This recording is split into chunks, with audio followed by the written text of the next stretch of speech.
odontologia, cuidando da UENF sempre, cuidando do nosso campo. Sempre alerta, tamo junto. Parabéns, a Folha FM.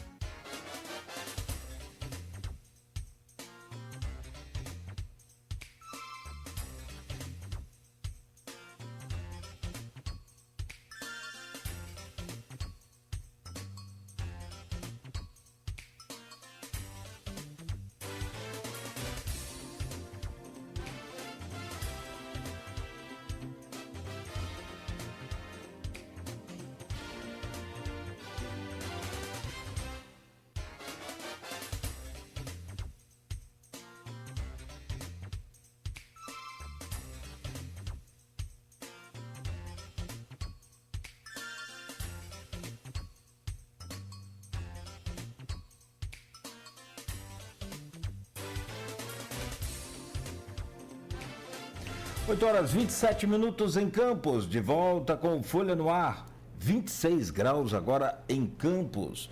Segue a previsão de chuva para hoje aí a qualquer momento do dia.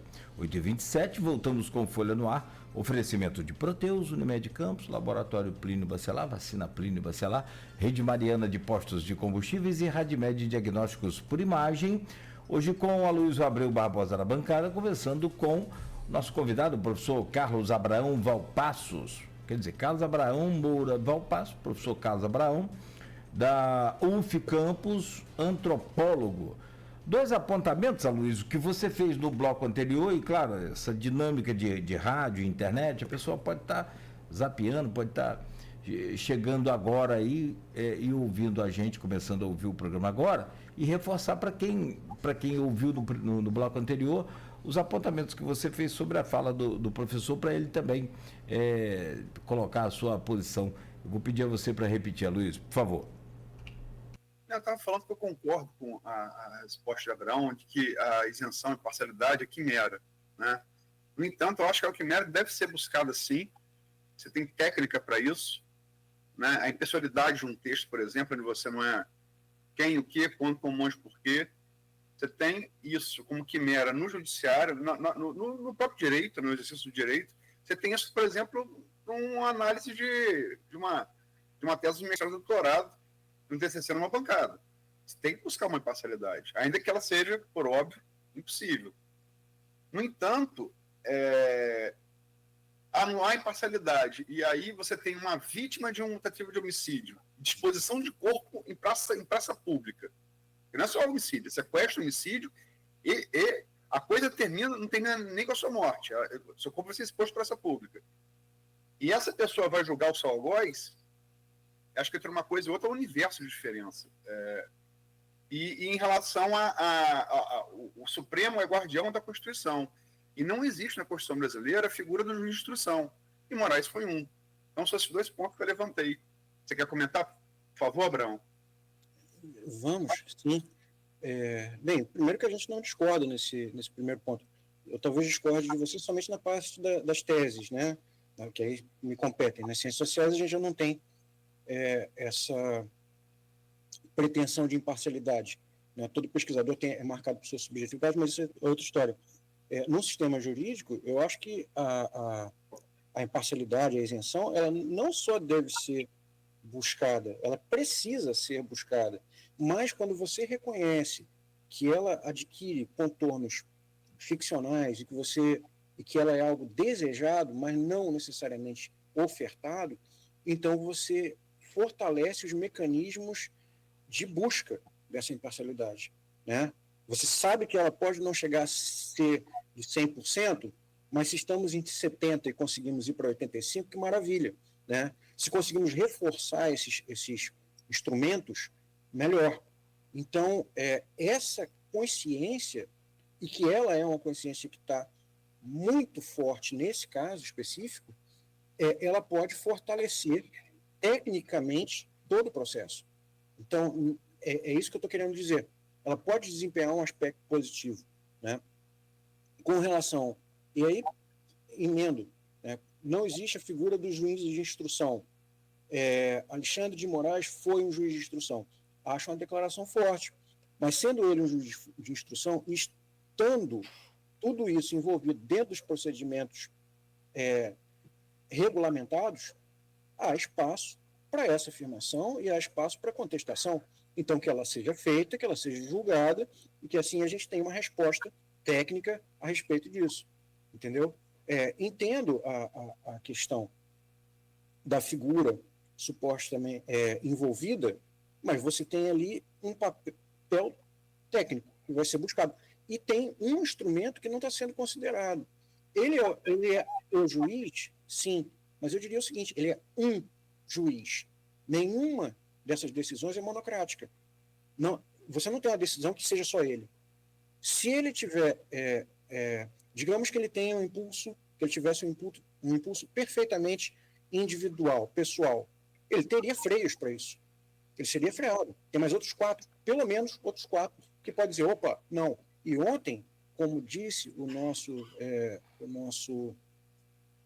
saudoso, né, o nosso querido Jorge Jesus, 5-1, né? 3-2, 3-1, 4 mais 5-1. 5-0 é um placar, né? É um placar interessante. Normalmente dá Libertadores depois. Então, assim, a gente tem ali formas consolidadas de busca dessa imparcialidade. Podem não ser perfeitas, como eu estou colocando, elas têm falhas. Eu acho importante sempre frisar essas falhas, como forma, inclusive, de melhoria, né, e conscientização sobre o que está sendo feito. E na medida que você tem tantos questionamentos sobre a figura do ministro, você acaba tendo a possibilidade de que esse processo todo seja tecnicamente fortalecido. Mas, enfim.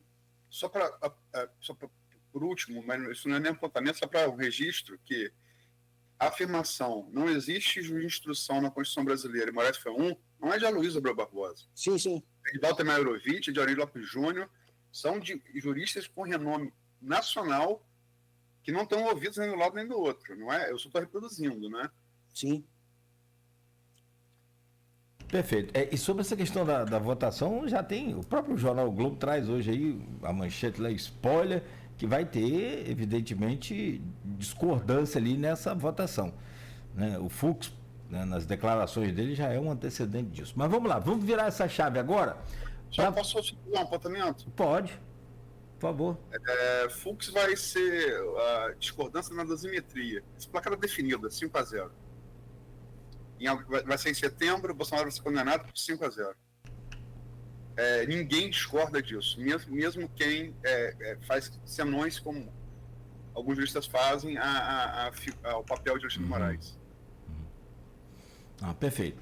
Bom, então vamos lá. O professor Carlos Abrão, então um presente aí para você como profissional, que é essa nova estrutura aí, esse novo campus, né, da UF, campus, esse novo prédio, essa nova estrutura que, aliás, era para ser entregue agora, dia 17, foi transferida a data para, inclusive, a possibilidade de presença, além do ministro da Educação, também do presidente da República. E nós começamos aqui no dia 14. Dia 14 foi sexta-feira com o Antônio Cláudio, que é o reitor da UF, né? E com a Ana Costa, que é a diretora da UF Campus, a Aninha.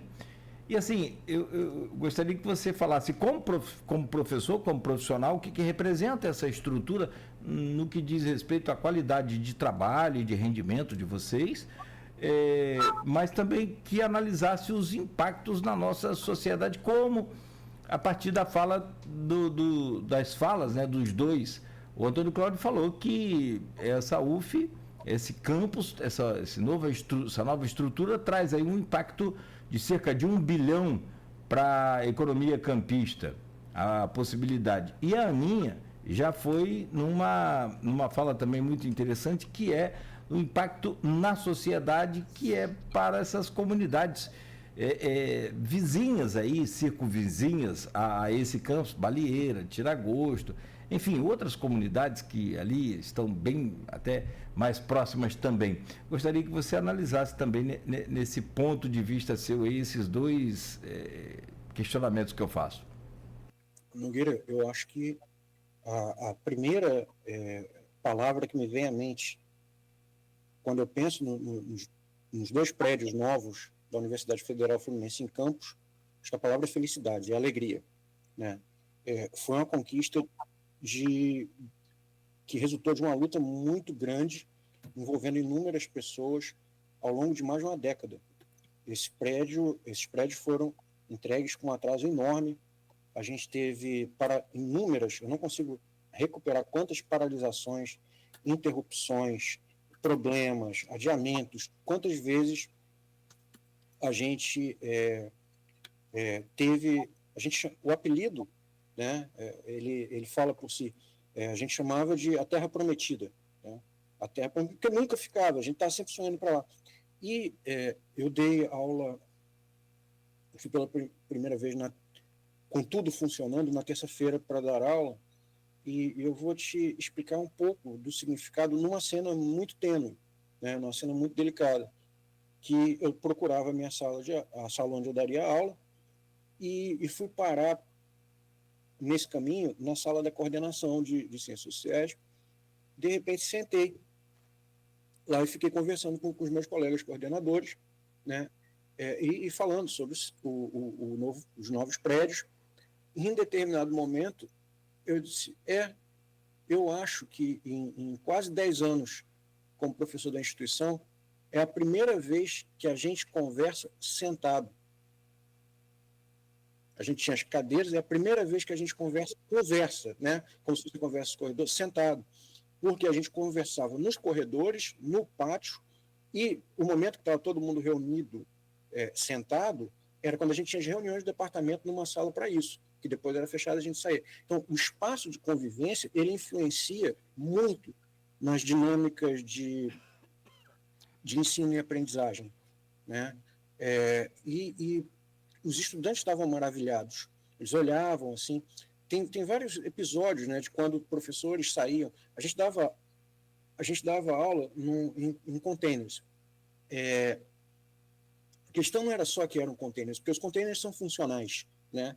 Eles funcionam. O problema é que você não tinha os gabinetes de trabalho, você não tinha salas de reunião. Então, o espaço era muito limitado. E isso pesa, né, na dinâmica. E aí, mesmo com essa precariedade estrutural, a gente conseguia resultados muito interessantes dentro da própria instituição, né, com prêmios para estudantes, para professores, etc., e em outras esferas, né, da vida acadêmica. E, então, nesse momento, a gente está tomado por uma alegria muito grande.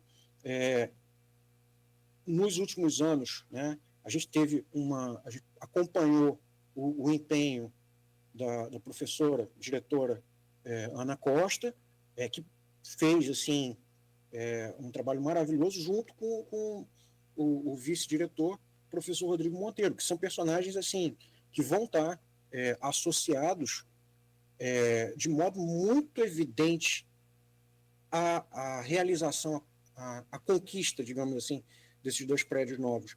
E, bem, quando você fala da questão da dinâmica da cidade, acho que a gente pode pensar por inúmeros ângulos, né?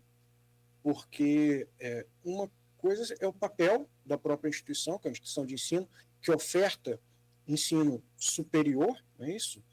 E o ensino superior continua sendo, no Brasil, uma forma de ascensão social e continua sendo uma forma de você fortalecer a ideia de uma vida comum melhor. Então, quando você forma um historiador, você não está formando somente um professor de história, você está formando um profissional que é capaz de ensinar história, mas que pode se converter também numa espécie de arquivo de consciência sobre o passado, que pode ser a todo tempo acionado. E quanto mais você tiver, entendo que melhor, né? Então você vai criando vários personagens, vão tornando a vida social mais rica, melhor, mais rica no sentido, não no sentido financeiro, porque isso aí a gente realmente não pode garantir, mas pelo menos no sentido simbólico, no sentido dinâmico e existencial. No que diz respeito ao impacto dos prédios, você tem uma renovação de uma área da cidade, né?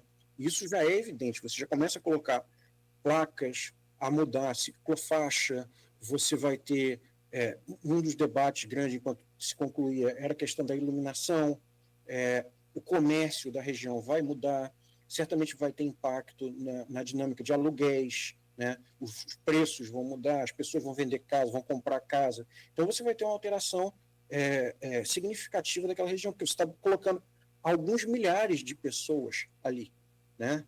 Você era uma região que não tinha fluxo, né, nessa intensidade, de repente você está colocando 4, 5 mil pessoas de fluxo diário, né? Então, isso mexe com a necessidade de transporte público, isso mexe com o trânsito no geral, a padaria, né, vai ser alterada, o barzinho vai ser alterado.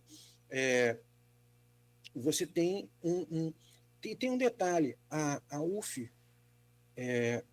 a UF e a UF Campus em especial, tem uma característica, a maior parte do corpo discente, dos estudantes, a gente já tem alguns levantamentos, mas em grande parte são pessoas que vêm das camadas populares, né? Você tem uma porcentagem muito significativa de pessoas negras. Então, ela é uma universidade inclusiva, né? Você coloca ali pessoas que encontram na universidade uma possibilidade de ascensão. Então, ela vai desempenhar, em uma estrutura melhor, um papel importante nessa dinâmica de busca, né? Algo que a gente não consegue concretizar, mas que a gente insiste em buscar, que é uma sociedade mais igualitária.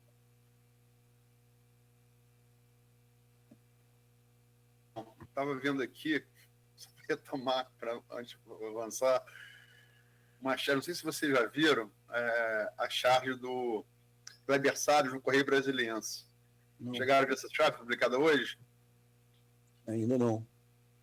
Tem do lado, assim, o lado esquerdo, Bolsonaro com a camisa amarela, do outro lado, Dorival Júnior com a camisa azul.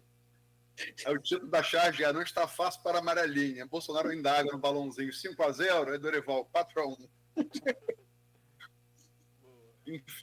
Genial. Os chargistas são geniais, né? Muito. Uma capacidade de síntese, de provocação, de humor. É uma coisa fantástica. Mas eu só acho que assim, o placar não deveria ser sabido previamente, né? E tudo indica vai ser esse, e Fux vai fazer o contraditório na dosimetria. O papel está ensaiado, e está apresentado, né? No libreto ali antes de começar a ópera. E sai em setembro. Acho muito difícil sair disso. Mas, enfim, e com substanciais provas, né? Como Abraão disse, coletadas pela Polícia Federal, e uma coisa emblemática: nenhuma defesa negou a existência da tentativa de golpe de Estado. Nenhuma defesa negou. Tentaram tirar dos seus clientes da reta, mas ninguém negou. Mas vamos lá, Abraão, você teve agora, em fevereiro, de 10 a 24 de fevereiro, no Panamá, na província de Darién, onde fica o estreito de Darién, que geograficamente falando, é um corredor, né, entre a América do Sul, Colômbia, no caso, e América Central, Panamá. Você teve lá esses 15 dias, né, analisando essa coisa do fluxo migratório, e muita gente que sai da América do Sul para os Estados Unidos, passando por ali, e há quem de outros continentes venham para a América do Sul, ou mesmo de continentes como Cuba, por exemplo, que está ao norte, vêm para a América do Sul, passam por ali, porque é menos difícil chegar aos Estados Unidos do que, por exemplo, Cuba pelo mar, né? Fora a África, enfim, Ásia, né? E você trabalhou junto com antropólogos de outros países, né? Como o Kevin Sanches Saavedra, do Panamá, e o Santiago Alves, da Argentina. Esse daqui é o homônimo do centroavante que marcou o primeiro gol da goleada brasileira, da goleada argentina no Brasil aí na terça-feira, Álvares. Torcedor do River Plate fanático. Milionário. Não é Xeneize são os do Boca. Mas, enfim, lá é o Fla-Flu, né? O time da elite é o River. River Plate, e o popular é o popular é o Flamengo ou Boca. E você tem, sei lá, o Racing, o que é Botafogo, Racing? Exatamente. É mais ou menos isso. Mas vamos lá, como é que foi essa experiência? O que você viu que você pode contar para a gente? O quanto, pelo que você percebeu, a posse de Trump e essa recrudescimento da política migratória, né, quase não, criminalizando qualquer imigrante que não entre pelas vias oficiais, né, e inclusive com militarização da fronteira dos Estados Unidos com o México. A gente sabe o poder que tem o exército norte-americano, né, nos Estados Unidos. Norte-americano, Canadá e México também são, mas dos Estados Unidos, estadunidense. O que você pode contar para a gente dessa experiência? Luísio, isso é uma pesquisa, faz parte de um projeto que está dedicado à análise de contextos de distopia, né? Contextos de crise, contextos de cenários de dramas humanos, crises humanitárias. E aí, ali você tem várias questões, que são questões relacionadas a ambiente, a água, a poluição e a questão migratória, tudo isso numa comarca indígena, numa terra indígena, em Beroana. Então, o foco da pesquisa eram os imigrantes, mas não eram somente os imigrantes, eram os imigrantes nesse contexto específico. E a gente foi para o Darién, porque no Darién, como é que eu posso dizer? O desespero da migração era uma coisa muito evidente. E isso já estava repercutindo na imprensa internacional. Isso foi matéria de programa jornalístico brasileiro, etc. Por quê?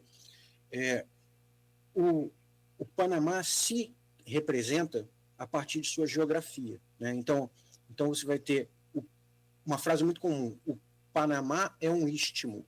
Então você vai ter o bar istmo, o banco istmo, você vai ter vários istmos. Um istmo é uma passagem de terra, é um trecho de terra que liga um ponto ao outro. Nesse caso, o istmo que liga a América do Sul à América do Norte, que tem uma formação geológica, você tem um histórico, e que ele, antes dos humanos, ele já possibilitava a migração de espécies, né? Então, o Panamá, como istmo, é um território já marcante no globo terrestre pela possibilidade que tem de ligar o sul da América ao norte da América. Mas o ponto do Darién é o seguinte: o Darién é representado como a selva, o caminho da morte, porque você criou a ideia de que você atravessa a floresta, a selva do Darién, chega ao Panamá e vai continuar a sua jornada até os Estados Unidos. Isso foi muito divulgado por redes sociais e por textos e afins como uma rota viável, né, para pessoas em situação migratória. E essas pessoas em situação migratória são as mais diversas, tem inúmeras motivações para a migração. O Darién foi caminho dos cubanos, como você colocou, iranianos, né, afegãos, africanos. Eles chegam em algum país da América do Sul onde é mais fácil você entrar. Você entra e depois você busca o caminho até a Colômbia, e da Colômbia você tem a passagem. E esse trecho tem um histórico no território colombiano de domínio pelos paramilitares, durante uma época foram os narcotraficantes, e depois que você sai do território, você entra do território colombiano, você está em território panamenho. Só que não tem bandeirinha dizendo você chegou. Você está falando de selva fechada. Então, a fronteira ali é um negócio que pode estar lá, pode estar cá. Mas não tem. O Estado meio que desaparece durante boa parte desse caminho. E o que era vendido como facilidade durante muito tempo é uma rota, é uma trilha que você vai. As pessoas iam, né, ainda vão, elas vão de chinelo. Elas vão de chinelo, vão de bermuda, né, e às vezes carregando um monte de coisa, carregando mochilas, etc. Vai mulher com criança de colo, levando os filhos, vai mulher grávida. E aí você chega com um negócio que estão te dizendo que são 2 horas, que não vai ser feito em 2 horas de forma nenhuma. Se você botar um atleta lá para fazer, ele vai levar 1 dia e meio, 2, sem parar. né? E você vai ter que atravessar rio, você vai ter que subir, vai ter que fazer pequenos trechos de escalada, você vai ter um trabalho ali que muitas vezes gera, com certa frequência, tragédias, no sentido de que as pessoas se machucam ou elas se afogam. O maior índice de mortes nessa travessia é por afogamento. As pessoas que se cansam vão deitar ou vão dormir, passar a noite na beira do rio. Então elas olham para o rio, está tranquilo, deitam ali. O rio sobe, o nível leva todo mundo, né? Então você tinha isso, mas você não tinha só isso. O que impactou foi a repercussão de pessoas que se acidentaram. E aí, como você não tem nada no meio e as pessoas estão exauridas, né? Se você quebra uma perna ali, quebra o pé, se você perde a mobilidade, você não tem acesso não tem resgate. Então você vai definhar lá, né? Então muitos retratam corpos, né, deixados no meio do caminho. No meio da trilha você passa pelos corpos. E aí você vê as famílias passando. Tem os trechos onde você vai deixando as bagagens, né? Os brinquedos das crianças vão ficando, os chinelos que vão estourando. Como toda essa travessia é numa região marcada por imensa umidade, água, etc., os pés das pessoas vão sofrendo ferimentos. Então, muitas não conseguem terminar porque os pés são molestados a ponto da pessoa não conseguir caminhar. E aí entra que você começa... Isso é o desespero do migrante de passar, né? A questão... Me perdoa, para o ouvinte entender, é uma selva tropical, né? É um trecho de Amazônia, é um trecho da floresta amazônica, fechada, né? Só que a grande questão é que o ambiente por si só, ele já é um obstáculo. Então, você ainda tem a chance de malária, febre amarela, né? As coisas vão... O cenário não é positivo. E as pessoas atravessam. E quando elas chegam num lugar chamado Come Galinhas, né? Exatamente, Come Galinhas. Por que se chama isso? Não sei. Mas é o primeiro lugar onde elas chegam. E não tem nada. Então, a princípio, o Zembera de Barro Mosquito, que é uma aldeia um pouco mais acima, vai dar 2 horas de canoa, de pirágua, né? Eles iam lá e pegavam as pessoas, né? E levavam para a aldeia. Isso foi gerando um comércio. Então, eles cobravam pelo transporte, né? Mas, ao mesmo tempo, auxiliavam, porque se as pessoas não fossem 2 horas de canoa, elas levariam 12 horas de uma caminhada que já tinha sido bastante dura ao longo dos últimos dias. Só que o governo panamenho, em determinado momento, proíbe isso. Diz que você não pode fazer.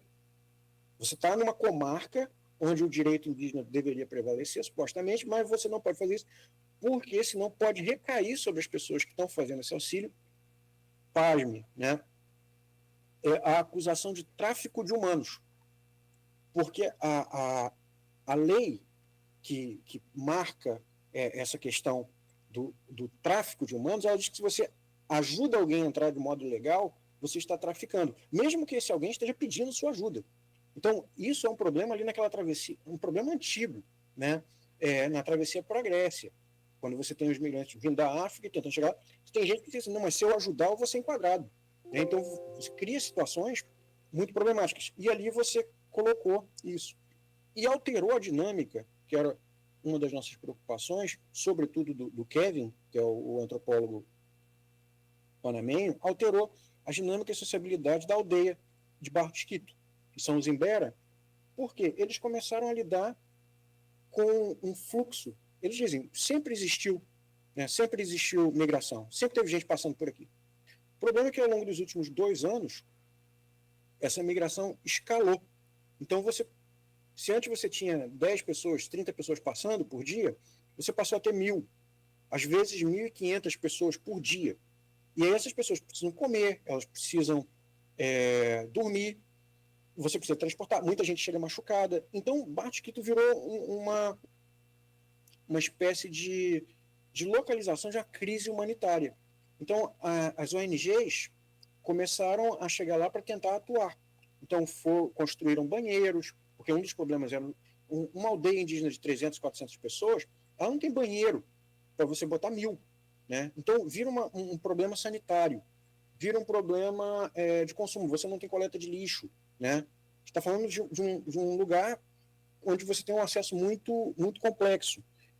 Você não tem atendimento médico tão simples. Então, começa a colocar médicos sem fronteiras, etc. e tal.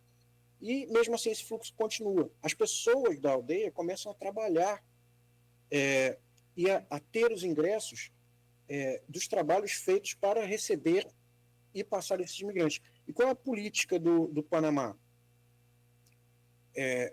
A política do Panamá, do governo panamenho, ela é do tipo, bem, isso não é questão nossa, né? Então, o que nós fazemos? Nós damos os meios para que essas pessoas saiam daqui. Então, como não é um crime você migrar, você tem os exames, né? Tipo, você vai registrar as pessoas, tudo é registrado, controlado pelo Serviço Nacional de Fronteiras, o Senafron, mas você não detém a pessoa. Ela fica nos acampamentos de imigrantes, até que elas tenham condições de sair para dar continuidade ao seu processo. Então, elas estão indo para onde? Para Costa Rica. Então, o que acontece com o imigrante? Ele chega lá e ele precisa de $60 para chegar na Costa Rica, para pagar o ônibus, o seu transporte. Então, esse transporte não é dado, ele é ofertado por uma empresa que faz. Então, essas empresas começaram a transportar, sei lá, 30, 50 pessoas por cada ônibus, cada uma pagando $60. Então, você tem uma alteração econômica enorme na região. Porque você está falando o Darién como um todo tem cerca de 40 mil pessoas. E o Darién ele é uma província, é um estado, né? Como se fosse o estado do Rio de Janeiro. Em todo o estado você tem 40 mil pessoas. Barra Chiquito tem 300 e pouco, 400. A capital não deve ter 5 mil. Né? Então, em todo o estado você tem isso. E você tem esse aporte de dinheiro e de problemas. Porque os acampamentos de imigrantes são instalados lá, em alguns lugares. E eles criam, em alguns casos, dinâmicas conflitivas, porque as pessoas ficam ali mais tempo do que elas desejavam. E elas querem sair, elas querem ter continuidade. Então, entra numa dinâmica um tanto estressante. Né? Então, você teve conflito, você teve imigrante que queimou o acampamento, porque queria ir embora e não conseguia, não recebia dinheiro, e você está numa situação ilegal. Então, você está lá, você depende de dinheiro, mas você não pode trabalhar, porque o trabalho não está permitido para quem não está legalizado no país, e você não quer ficar lá, e você quer sair, você depende que alguém te mande. Alguns desses imigrantes são assaltados durante a passagem no Darién, né? Você tem casos de assalto, você tem casos de estupro, você tem várias violências que marcam essa travessia. Né? Por isso que ela se constitui como uma travessia perigosa. Então, você tem ali uma encarnação de sofrimento. A materialização do sofrimento humano se dá nesse processo migratório.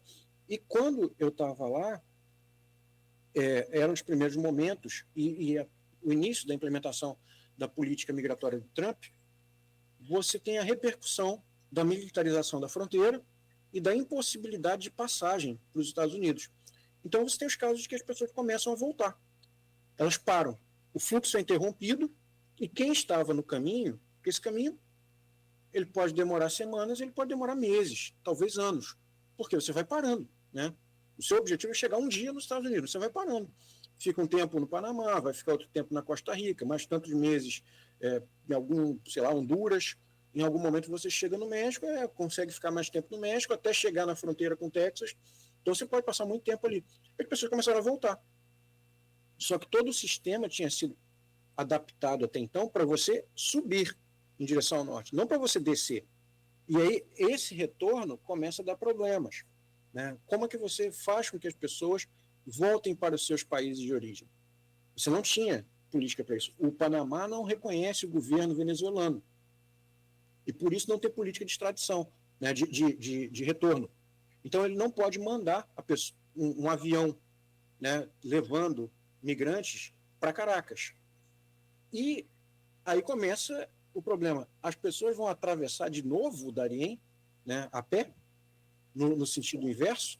Não vão, porque seria quase que seria uma violência brutal. e aí começam os meios oficiosos de você fazer, de você concretizar esse retorno. Isso envolve uma outra população indígena, que são os Guna, que ficam no litoral do Atlântico. E aí, bem, os Guna começam a levar de barco. Só que quando eu falo levar de barco, obviamente não é, né?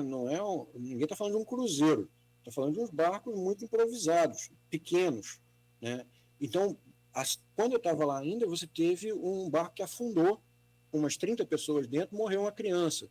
Então, essas tragédias do cotidiano, elas vão marcando. E eram pessoas que queriam voltar, né, para a Venezuela. O fluxo de passagem pelo Darién foi reduzido de forma muito drástica, a ponto de que, há 2 semanas atrás, o presidente do Panamá declarou que a rota estava interrompida, né, e que ele fecharia os acampamentos de imigrantes de Lajas Blancas e de São Vicente, porque eles não faziam mais sentido, né? Se isso vai se dar na prática ou não, não sei, porque outras nacionalidades continuam, né, pessoas de outras nacionalidades continuam atravessando, porque quando você interrompe, você pode... O fato de você interromper o fluxo dos venezuelanos não significa que você vai fechar a fronteira para todo mundo. Isso aí parece que é uma constante naquela região. Os migrantes não são sempre a mesma coisa. Então, tem hora que você facilita a entrada de uma nacionalidade e tem hora que você dificulta. Então, nesse momento, parecia não haver grande tensão com relação a algumas nacionalidades africanas. Então, no tempo que a gente estava lá, o que a gente viu foi a passagem de gente do Guiné-Bissau, Congo, né? Então, você tem ali uma dinâmica em processo de alteração. E o impacto da retirada desse fluxo migratório sobre a aldeia indígena de Barra do Chiquito, né? E aí, em termos de questão ambiental, o que acontece? Quando você navega, a gente chegou lá por Piragua, né? 3 horas de viagem. Quando você viaja pelo Rio Turquesa, as marcas da migração estão todas no rio. Você vai vendo botas, tênis, mochilas, né? Você tem... Eles usavam uma espécie de um tecido emborrachado, como se fosse um colchonete. Então, todo o rio você vai encontrando isso. E era um rio que não tinha nada, né? E nos relatos, isso aí a gente já não viu, mas muita gente falou sobre o cheiro que ficava no rio em função da falta de procedimentos sanitários na aldeia de Barra do Chiquito.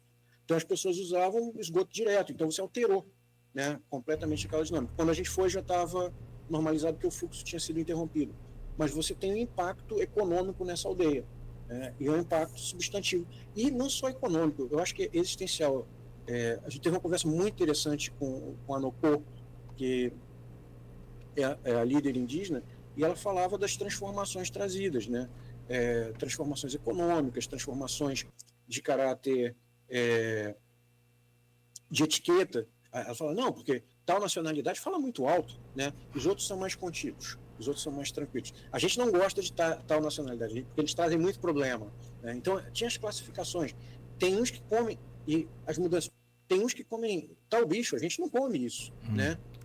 Então, começou a alterar. A gente dizia, não, pode pegar as galinhas. Aí eles pegavam as galinhas, mas eles queriam comer outros bichos, e a gente ficava assim, entendemos, mas não faz parte da nossa cultura. Lá em come galinha, naturalmente deve comer galinha. Estou brincando. Sim, imaginando que sim. Professor, são 9h05. Assim, muito particularmente, eu conheço essa região aí da TV. Eu acho que tanto o The History Channel quanto o Discovery Channel, eles fazem aquela série Largados e Pelados, não sei se vocês já viram. Sim. Bicho, é tenso. E essa floresta que você traz aí lá de Darién, ela é considerada uma das mais perigosas, mais mortais do mundo. Muito, muito, muito tensa. Além de tudo, como você relatou aí, não só os animais peçonhentos, cobra jararaca, uma picada de jararaca, você tem poucas horas aí de vida. Tem também os bandidos, como você também relatou muito bem aí. Então, sobreviver, eu estou lembrando que você falar sobreviver de ida já é né, é sobreviver, é resistência, a pessoa tem que voltar, a pessoa desiste. Cara, mas muito bom você compartilhar isso com a gente, muito bom.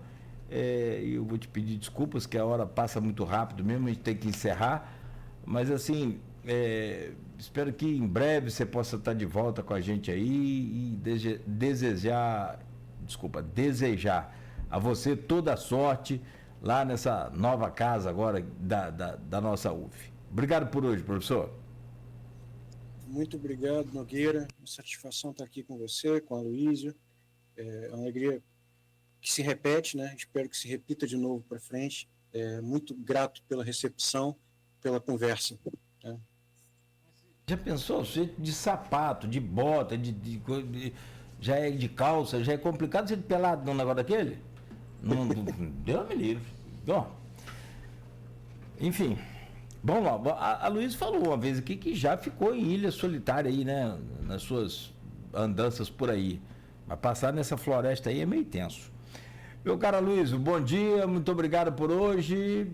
Fica à vontade para encerrar e se despedir aí do nosso convidado, querido professor Carlos Abraão. E até amanhã, se Deus quiser, às 7 de volta aqui no Folha no Ar. Obrigado, Nogueira. Obrigado, Beto, na técnica. Obrigado, Abraão, pela conversa. Podemos debater quatro temas, no caso, né, que o último subdividiu em 2. Estava vendo você falar da líder indígena, destacando as distinções entre os povos e seus hábitos alimentares. Me lembrou o livro do Marcha para o Oeste dos Irmãos Vilas Boas, do Orlando e do Cláudio, em que eles dizem no Alto Xingu, quando eles chegam lá, que tinha uma etnia lá, a maioria das etnias, matavam um porco e deixavam, um porco selvagem, gostavam de carne de macaco. Um negócio interessante, né? Como é que os hábitos mudam. A gente, por exemplo, para nós é inconcebível se deixar comer carne de porco para comer de macaco, mas como é que muda de etnia a etnia, de cultura a cultura, né?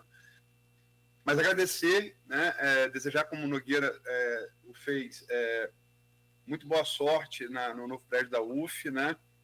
E como eu disse aqui para o Antônio Cláudio Praninha, assim, na consciência de que não é, lógico que é uma conquista do corpo docente, do corpo discente, do corpo administrativo da universidade, mas a conquista, sobretudo, da cidade de Campos, né? Da cidade de Campos. Eu acho que foi uma coisa que todo mundo abraçou, né? Chico D'Angelo, Vladimir, né? Desde lá da origem disso, passando por vários diretores, alguns reitores, né? Então, toda a sorte do mundo lá. Muito obrigado, Luiz. Muito bom. Valeu. Gente, fechamos aqui por hoje. Amanhã de volta às 7 horas da manhã com Folha no Ar. Oferecimento de Proteus, Unimed Campos, Laboratório Plínio Bacelar, Vacina Plínio Bacelar, Rede Mariana de Postos de Combustíveis e Radmed Diagnósticos por Imagem. Continue ligado aqui na Folha FM, continue ligado em nossa programação. Sim, pois não. Perdão, falha minha. Amanhã, Bruno Dauari, deputado estadual licenciado, né, secretário estadual de habitação, ligado ao governador Cláudio Castro e também aliado do prefeito Vladimir Garotinho, né? Amanhã aqui o entrevistado. Perdão, esqueci. Não, tranquilo. Ia fechar aqui também lembrando isso, mas está ótimo, perfeito. Em tempo. Então amanhã com a gente aqui o Bruninho Dauari, a partir das 7 horas da manhã. 9h10, gente. Continue na Folha 98,3.